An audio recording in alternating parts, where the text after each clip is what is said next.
Donc l'Académie de Versailles, dans le cadre de l'amélioration de ses relations avec ses clients, a souhaité que son offre de services soit très explicite. Donc on a mis en place un catalogue de services pour que les services soient totalement connus des clients et aussi avec des engagements de durée, de délai, SLA, et avec des indicateurs de résultats pour montrer que on était performant. Voilà.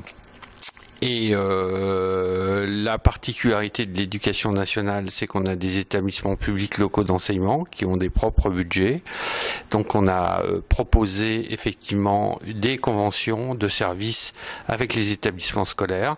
Donc un contrat, un tarif, des engagements et effectivement une obligation de résultat. Et avec un affichage, une enquête de satisfaction où jusqu'à maintenant, effectivement, la DSI est plutôt bien perçue de ses clients puisqu'elle a la particularité, effectivement, d'avoir un taux de satisfaction de plus de 80% de ses clients, ce qui est très satisfaisant, même voire 90%, je sais plus le dernier chiffre en tête. Tous les mois, nous publions sur le site académique les résultats. Et l'autre particularité, c'est des partenariats avec les collectivités territoriales. Donc on a un catalogue de services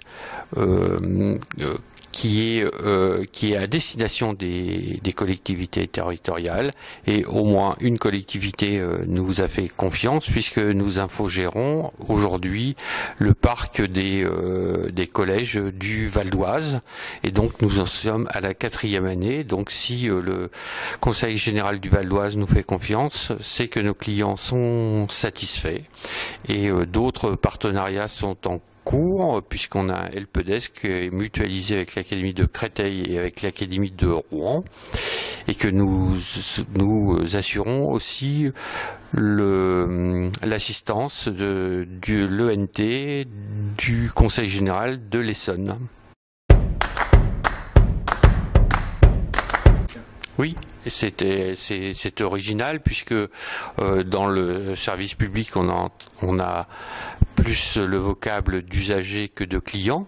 Et donc moi j'ai entrepris vraiment une démarche de service, considérant effectivement les usagers comme des clients, avec une obligation de résultat, et c'est une démarche qui n'est pas naturelle, mais qui est typiquement italienne, et j'ai expliqué par une politique de communication qu'est-ce que ça voulait dire, et je pense que le message maintenant est bien ancré, puisque la DSI elle-même structurée avec un département, un service relation client, relation partenaire. Voilà, et un service de la production et des opérations où on a mélangé effectivement les administrateurs de systèmes d'information et les ingénieurs systèmes et réseaux, car souvent les ingénieurs systèmes et réseaux ne voient pas le client final. Or, on délivre un service,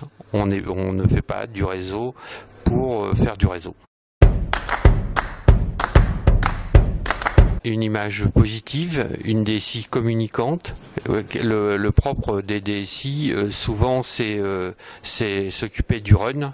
Or, la communication est essentielle, car dans une DSI, souvent, on ne perçoit que ce qui ne marche pas, et alors qu'il faut valoriser toutes les actions de la DSI, et elles sont nombreuses et transparentes, parce que quand l'informatique ça marche, c'est normal, et quand ça marche pas, c'est anormal. Eh bien, quand il y a des incidents, il faut expliquer pourquoi, et je pense que la communication est le vecteur de la réussite.